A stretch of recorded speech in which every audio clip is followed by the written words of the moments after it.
Thank you very much, John. And Bonnie Dunbar, what a difference 29 minutes can make. While we were listening to John's interview, Bonnie said it's good they got off because the bad stuff is closing in. You can see how gray it's gotten behind us. What a difference, 29 minutes, and it's almost dark here at the Cape. Yes, we do have some weather moving in that probably would have affected the launch. I think it was a good time and everything worked well. This is this formation that Valerie Voss had pointed out to us about 2 hours ago. It was off the coast, and she indicated, the radar indicated that it was moving closer, and my goodness, it's right on top of us. Well, they continue on their mission. The Discovery astronauts, the Discovery 5, Jeff Levine is off the reservation. You know, the Kennedy Space Center is a natural wildlife preserve. I even saw an eagle's nest, and there are many other forms of wildlife. But once you get off the Kennedy Space Center and go over to a small community called Titusville, you find that the roads to Titusville at this moment are still clogged, and people in Titusville proper are still talking about the fact that Discovery is up. Jeff? Bernie, there was indeed some wildlife over here. The crowds were thrilled to see the launch go so perfectly. Among them, Mr. Dennis Bound from Sheffield, England. Dennis, the overseas perspective, your reaction? Well, I should think it was great, you know, really marvelous. What did you think when you saw it go up? Well, I was really excited, you know. It seemed incredible. There could be men in that thing, you know. Why did you come to watch? What was the special reason? It's an experience, isn't it? It's an experience. And after the tragedy 3 years ago, you know, anything could have happened today, you know. You camped overnight. You brought some No, we've been here 2 days. We waited 2 days for the event. We thought it to be, you know, not much room, so we thought we'd come early, you know. Was it worth it? I think so, yeah. I think it was great. Was this the first one you'd seen? Yeah, yes. My friend's seen 3. He saw the tragedy and the one before and this one, but this is the first I've ever seen. And it was worth coming for. Is there anything like it overseas, or is this unique to America? I don't think so. The Russians have got something similar, I believe, but England's not bothered just yet. But today seems to be our day. Dennis Bound, it's your day, thank you for joining us. Yeah. Bernie, back to you. Well, just as this is the first time for Dennis, so it is the first time for this reporter, and I'll never forget, literally, the earth shaking. CNN will continue its live coverage of Discovery. They are successfully off. They're heading for orbit. In about 6 hours, they deploy that satellite, the Tidris. We'll continue our coverage as we look at the liftoff here some 29-30 minutes ago. We'll be right back with more of the flight of Discovery. Liftoff. Americans return to space as Discovery clears the tower. Roger, roll, Discovery. Crew confirms roll program. Houston now controlling.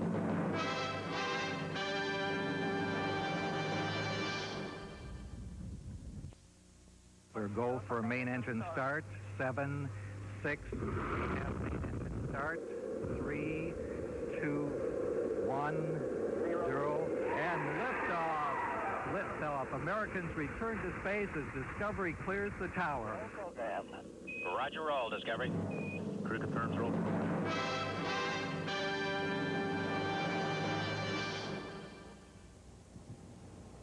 Oh, you know, Jackie Gleason loved Florida. He spent so many years down here, especially in the wintertime, and I can't help feeling, were he alive, he would have to say, because of what's happened with Discovery, how sweet it is.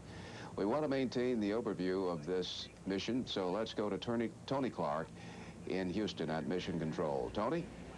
Bernie, I was just thinking what you said, and also the interview John Zarella had with one of the former Teacher in Space finalists. She was saying at the time that Dick Scobie, the commander of the Shuttle Challenger, used to say, press on, and June Scobie, we talked to her a while back, and I asked her what she'd be thinking when the Discovery was launching, and she said she'd be thinking what Dick Scobie would be thinking if he were there. He would always say, go, baby, go, and I think that was the feeling we had here. I mean, there were people all around the Johnson Space Center who, as it was lifting off, were saying, go, baby, go, and the cheers that went up here and in Mission Control, it was an exciting thing, and just watching the opening, it's exciting to watch the launch again and again. Now we come down to the meaning of this, the 4-day mission that the shuttle crew is on.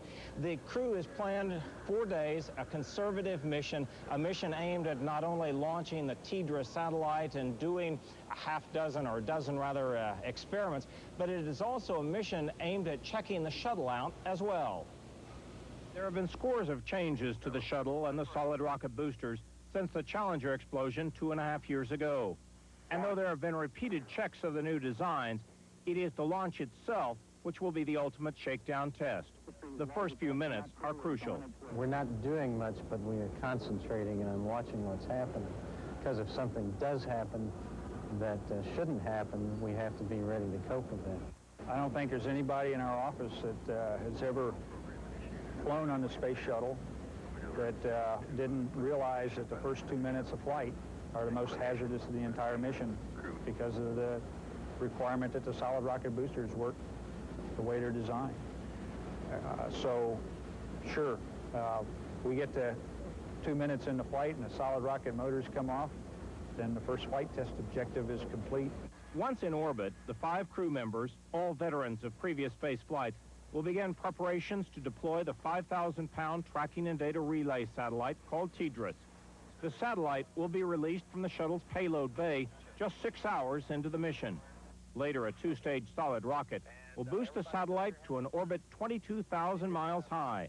From there, it can relay millions of bits of information from shuttles and satellites to ground tracking stations. One TDRS satellite is already in orbit. A second was destroyed with a Challenger.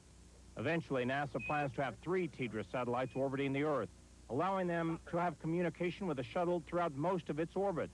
Right now, Mission Control periodically loses contact with the shuttle when it goes out of range of ground tracking stations or the one TDRS satellite.